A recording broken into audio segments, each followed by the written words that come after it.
அன்பு உள்ளங்களே வணக்கம். முனிவர்கள், ரிஷிகள், நாரதர் எல்லாம் ஈரேழு உலகத்துக்கும் போயிட்டு வருவாங்கன்னு படிச்சிருக்கோம், சினிமாவில் பார்த்துருக்கோம். அப்படியே நடந்துக்கிட்டே மிதந்துக்கிட்டே போகிறது மாதிரி நம்ம அந்த ஈரேழு உலகம்னு பார்த்துருக்கோமே, அதன் பெயரை தெரிந்து கொள்வோமே. மேல் உலகம் 7, கீழ் உலகம் 7. முதல்ல மேல் உலகத்தின் பெயரை பார்ப்போம்.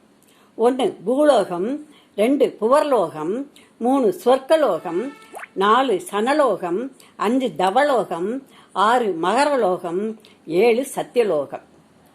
கீழ் உலகம் எத்தனை? 7. அதலலோகம், விதலலோகம், சுகுலலோகம், தராதலலோகம், மகாதலலோகம், ரசாதலலோகம், பாதாள உலகம். ஆக நம்ம அதலத்துலேருந்து பாதாளம் வரைக்கும் தள்ளிடுவோம்னு சொல்லுவோம், அதல பாதாளம்னு. ஆனால் அது கடையில் இத்தனை உலகங்கள் இருக்கு.